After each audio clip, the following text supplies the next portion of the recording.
자, 오늘은 성령 강림 주일입니다. 성령 강림 주일, 예수님께서 승천하신 이후에 우리들에게 약속하신 성령님이 임재하심, 성령의 역사하심을 기념하는 그런 주일입니다. 모든 성도님들, 우리 성령님을 경험하고 또 체험하고 성령님과 함께하는 그런 삶을 사셔서 승리의 삶을 살아가는 모두가 되시기를 간절히 축복합니다. 오늘 함께 나눌 말씀, 이 성령 강림 주일에 함께 나눌 하나님 말씀은 마가의 다락방에 임했던 오순절 성령 강림 사건에 대한 이야기를 함께 나누고자 합니다. 너무나 잘 알고 있는 말씀이고 또 이 성령 강림 사건으로 말미암아 우리에게 성령의 역사심이 열리게 되는, 우리도 성령을 받을 수 있게 되는 그런 계기가 되는 것이겠죠. 자, 예수님께서요 승천을 하시면서 이 보혜사 성령님을 우리에게 보내실 것이다 라고 말씀하시면서 그 성령을 기다리라, 너희가 흩어지지 말고 모여서 성령을 기다리라 라는 말씀을 하십니다. 그리고 성령을 받고 예수님의 증인으로서의 삶을 살아갈 것을 그렇게 당부하시지요. 이 말씀을 따라 제자들은 매일같이 모여서 성령의 임재를 기다리고 소망하고 있었습니다. 그리고 함께 모여서 기도할 때에 오순절 날이 되었을 때 모여있던 무리들에게 성령님이 강하게 역사하시고 성령의 임재를 거기 있는 모든 사람들이 경험하게 됩니다. 방언을 말하게 되고 또 이 보이지 않던 영적인 어떤 이 불같은 것들이 눈에 띄게 되는 그런 기적을 경험하게 되지요. 자, 이런 큰 소동과 어떤 소란이 일어나니까, 방언 소리가 들리니까 주변에 있던 많은 사람들이 큰 소리에 모여들게 되고, 때가 오순절 기간이었기 때문에 세계 각처에서 모였던 유대인들 또한 이방인들, 또 이방인으로서 기중했던 그런 많은 사람들이 이 예루살렘에 모여 있는 그런 상황이었습니다. 자신들이 사는 지역의 언어들로 이 유대인들, 이 제자들이 말을 막 하고 있으니까요, 너무 이상하게 놀랍게 여기게 되었습니다. 그리고 어떤 사람들은 술에 취해가지고 아무 말이나 짓거린다라고 그렇게 조롱할 정도였다라는 거지요.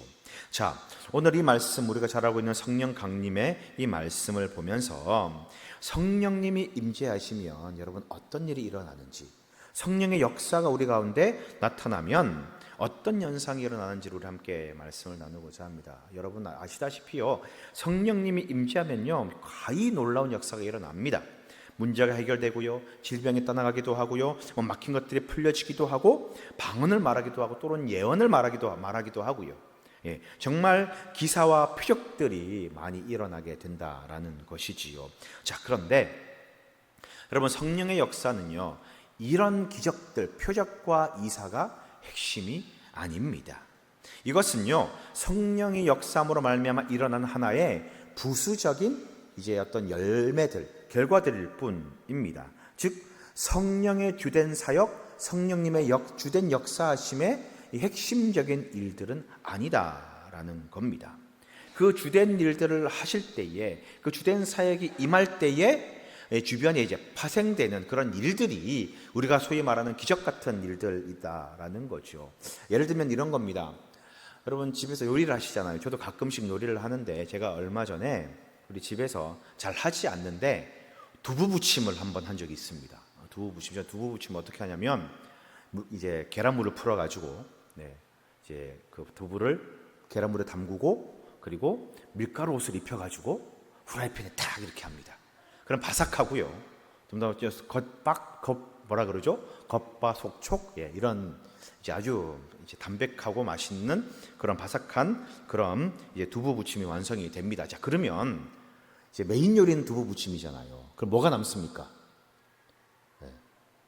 재료로 풀었던 계란물이 남고, 그리고 밀가루가 남잖아요. 그럼 이거 버릴 수 없잖아. 그래가지고 계란과 그 다음에 계란 풀었던 물과 밀가루와 물 조금 넣고 이렇게 반죽해가지고 계란 풀어서 조금 컨디션 좋고 기분 좋으면 야채도 좀 넣고 해가지고 부침개를 부쳐 먹거나 이렇게 빈대떡을 부쳐 먹거나 하여튼 그렇게 합니다.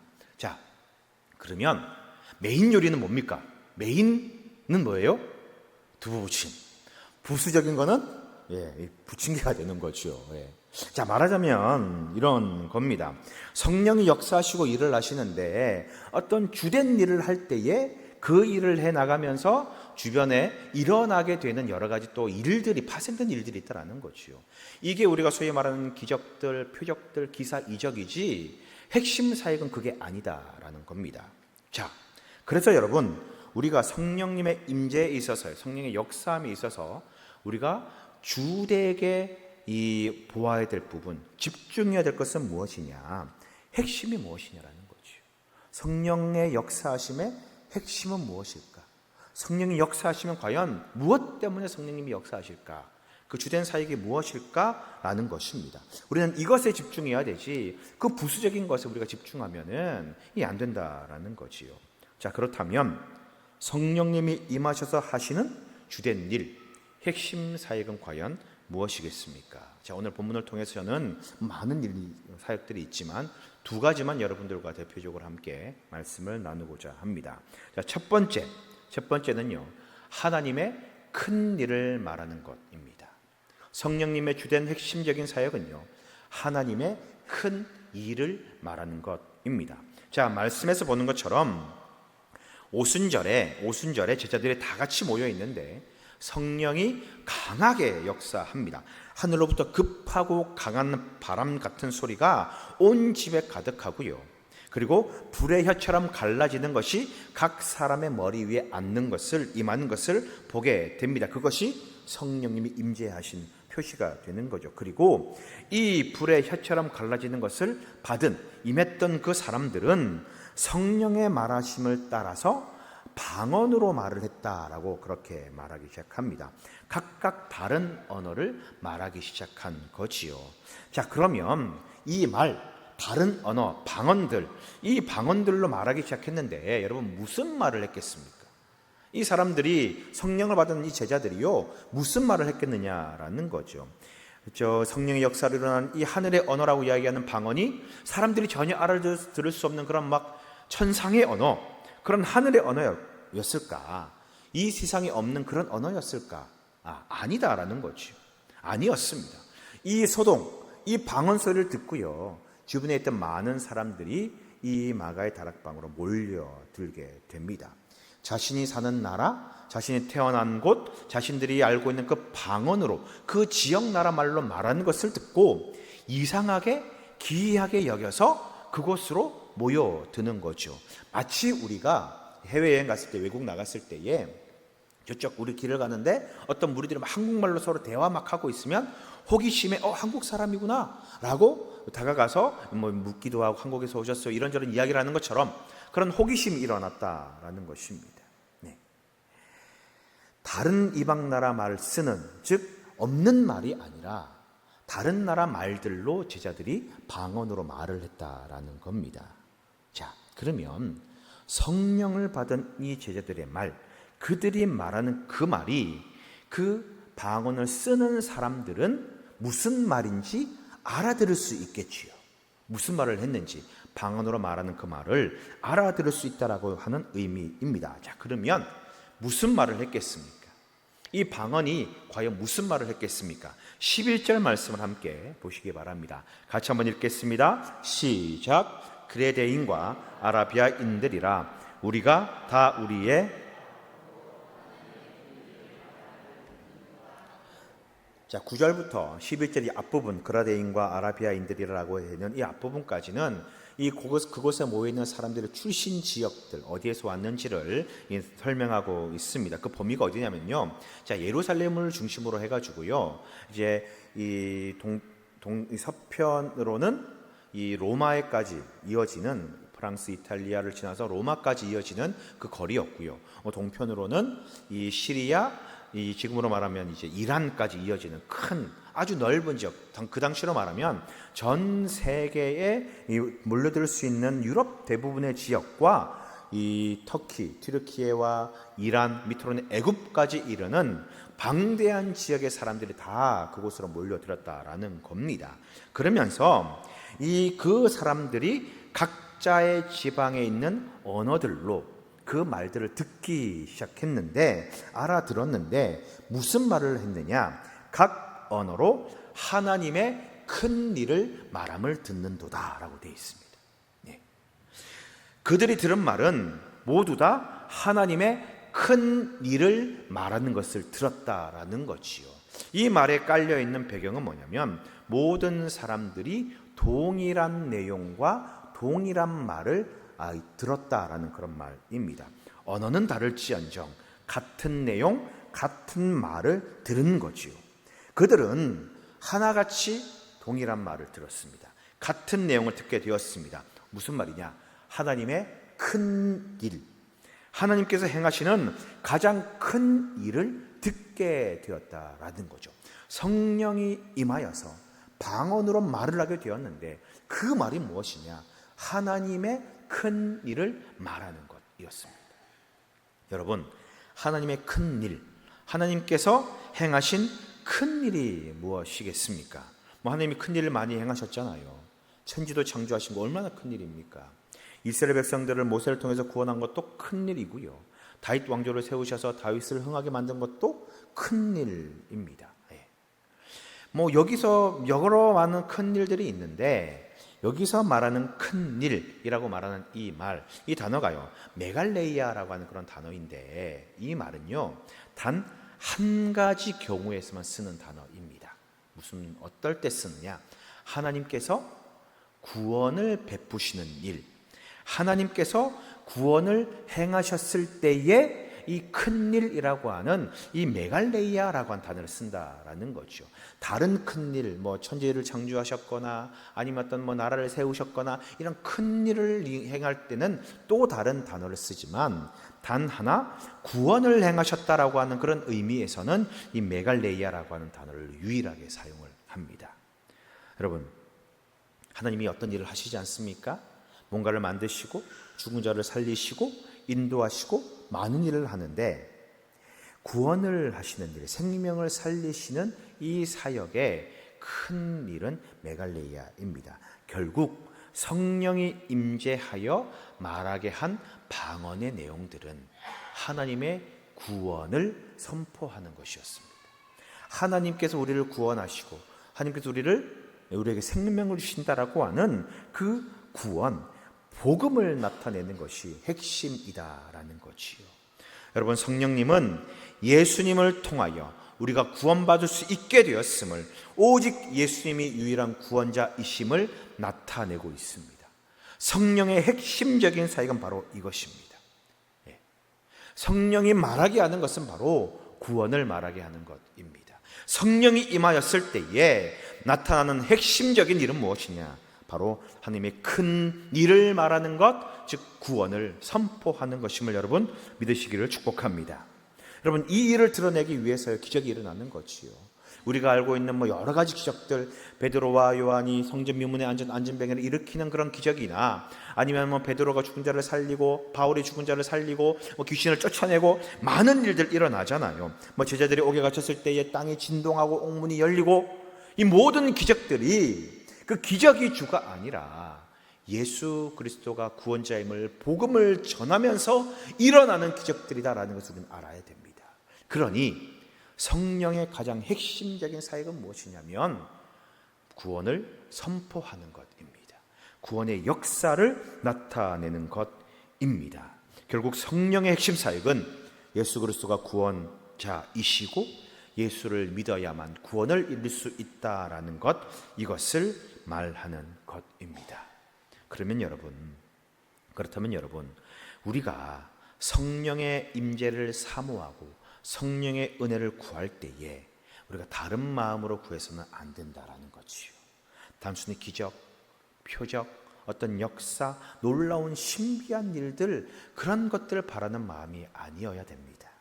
나에게 임한 성령의 역사하심, 성령의 임재로 말미암아 이 복음, 하나님의 이 큰 일을 내가 말할 수 있게 되어야 된다라는 거지요.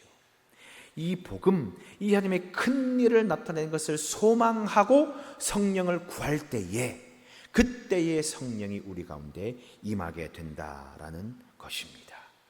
사랑하는 성도 여러분, 성령님을 원하십니까? 성령의 임재를 여러분 원하십니까?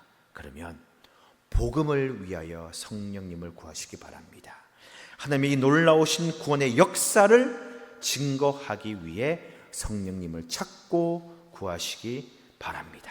그러면 성령님이 우리들에게 강하게 역사하여 주실 줄 믿습니다. 이것이 첫 번째 핵심 사역이고요. 그리고 두 번째는 무엇이냐? 바로 하나 되게 하시는 것입니다. 하나 되게 만든다라는 거죠. 자, 여러분 보십시오. 성령이 임재하심에 인해서요, 많은 사람들이 그 자리에 모였습니다. 세계 각국에서 모였던 많은 이방인들, 많은 사람들이 그곳에 모였습니다. 그리고 그들이 성령 임재의 그 자리에서 들은 말은 무엇이냐? 각자의 언어들로, 각각의 언어들로, 그들의 언어로 듣는 하나님의 큰 일에 대한 내용이었습니다.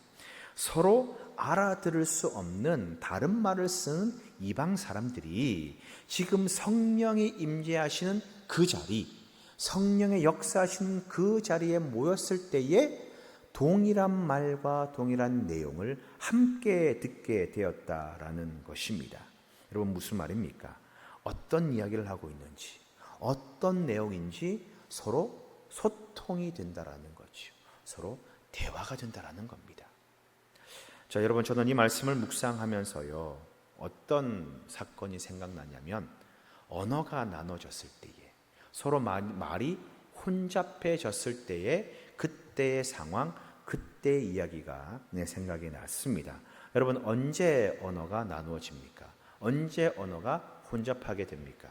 우리가 아는 창세기 11장의 바벨탑 사건이 일어나게 됩니다. 창세기 11장 1절에 보면은요, 온 세계의 언어가, 온 세상의 언어가, 온 땅의 언어가 하나요, 그리고 말이 하나였다라고 그렇게 나옵니다. 서로 소통과 대화에 문제가 없었던 거죠. 서로 말을 하면서 소통하고 의견을 주고받을 수 있는 모든 세상의 말이 하나였습니다. 자, 그런데 그들이요, 바벨탑을 쌓고 큰 도시를 건설하면서 자신들만이 모여 살고 우리들끼리 모여서 우리만의 이제 어떤 철옹성 같은 그런 도시를 만들고 흩어짐을 면하기 위해 높은 탑을 쌓자라고 그렇게 말합니다. 자, 그 마음에 저희에는 뭐가 있냐면, 그 마음 속에는 우리가 흩어짐을 면하면서 우리끼리 잘 살 수 있다, 하나님 없어도 된다라고 하는 그런 우리들만의 그런 이 교만한 마음과 높은 곳으로 탑을 쌓아서 우리들끼리 뭉쳐서 이제 어떤 하나님을 대적하는 그런 마음이 있었고, 그리고 우리는 이만큼 큰 나라와 큰 도시와 높은 탑을 쌓을 수 있다라고 하는 교만한 마음이 그 안에 있었다라는 거죠. 하나님의 필요성을 못 느끼는 그런 마음, 하나님을 버리는 마음과 교만한 마음이, 그리고 이 그들끼리 하나님을 대적하는 그 마음이 그들 가운데 있었다라는 거죠. 하나님 앞에 범죄하였기에 하나님이 내려오셔서 그들의 언어를 혼잡케 만들어 버립니다. 서로 언어가 다르니까, 소통하지 못하니, 알아듣지 못하니, 말이 통하지 않으니까요, 함께할 수 없는 거죠. 그래서 언어가 통하는 사람들끼리 무리를 지어서 모여 살게 되고, 그들끼리 이제 뭉쳐 살게 되니까 흩어지게 되고, 무리들끼리 흩어지게 되고, 그때부터 민족들, 국가들이 형성이 되게 되는 것이지요. 여러분, 언어가 다르니까요, 소통하지 못하니까요, 분열하게 됩니다. 나눠지게 됩니다. 그리고 그 일로 인해 민족과 국가들이 형성되니까 자신들의 이익을 위하여 그 교만한 마음, 더러운 마음이 어디 가겠습니까? 그러니 서로 다툼하고 반복하고 전쟁을 일으키고 서로 대적하는 그런 범죄함으로 나아가게 되는 거지요. 여러분, 언어가 달라지고 서로 소통이 되지 않았을 때에 분열이 일어납니다. 문제가 일어납니다. 다툼이 일어납니다. 새로운 대통령이 뽑혔지 않습니까? 근데 행보를 보시면요, 소통, 통합 이렇게 말하면서 이제 이 대통령직을 지금 며칠 되지 않지만 수행을 하지 않습니까? 대화, 소통이 되지 않으면요, 분열과 다툼이 일어날 수밖에 없습니다. 그런데 여러분, 지금 보십시오. 성령님이 임재하시니요, 어떤 일이 벌어지나요? 서로 알아듣습니다. 무슨 말인지 아는 거예요. 소통이 되는 겁니다. 성령의 임재로, 방언으로 인하여서 세계 각처에 모인 모든 사람들이 각자의 언어로 지금 말하는 것이 무슨 말인지, 어떤 내용인지 알 수 있게 되고 예수님에 대해 듣게 된다라는 거지요. 언어는 달라도 같은 말을 듣게 되고 같은 복음을 알게 되고 무슨 말인지 어떤 의미인지 소통하고 대화가 일어나게 되는 것입니다. 여러분, 성령님은요, 하나 되게 만듭니다. 연합하게 하십니다. 일치하게 하십니다. 성령님이 하시는 가장 중요한 핵심 사역 두 번째는 뭐냐면 바로 하나 되게 만드신다라는 것입니다. 성령 안에 하나가 됩니다. 이후에 성령 받은 이 제자들이, 이후에 성령을 받은 그 교회가 서로 연합하고 하나 되고 서로의 물건을 통용하고 한 가족 공동체처럼 그렇게 교회가 운영되는 것을 볼 수가 있습니다. 여러분, 성령님은 하나 되게 만드는 것, 일치하게 만든다라는 것 여러분 기억하시기 바랍니다. 여러분, 가정이요, 여러분 교회가요, 하나 되지 못하고요 깨어져 있다면 여러분, 그곳은 성령의 역사가 없다라는 말입니다. 성령님이 함께하지 않는다라고 하는 그런 의미가 될 수 있습니다. 오히려 죄와 악함의 공동체일 수 있습니다. 말이 달라진 이유 말씀드렸잖아요. 죄 때문에 언어가 혼잡하게 되고 서로 소통하지 못하고 서로 이 말이 통하지 않아집니다. 분열되고 나누어지면요 바로 죄의 사역이요 그리고 죄가 역사하는 것입니다. 그러니 우리가 성령님이 함께 하심을 구해야 됩니다. 성령님은 하나 되게 하십니다. 예수님으로 하나 되게 만듭니다. 예수님으로 서로 소통하게 만들고 서로 연합하게 만들고 서로 일치되게 한다라는 것입니다. 여러분, 만일 우리 교회가요 분열됨이 있다면, 서로 나눠주고 미워하고 비방함이 있다면 정말 죄송하지만 성령의 임재와는 상관이 없는 그런 교회일 것입니다. 성령의 핵심 사역 바로 하나됨입니다. 바라기는요, 우리 교회가, 우리 가정이, 우리가 속한 그 공동체가 성령의 역사와 임재하심으로 하나 되는 믿음의 공동체 되시기를 주님의 이름으로 간절히 축원드립니다. 자, 여러분, 오늘 성령 강림 주일입니다. 마가의 다락방에 임하였던 그 성령의 역사가 이 시간 우리들에게, 우리 개개인에게도 동일하게 임하시기를 간절히 축복합니다.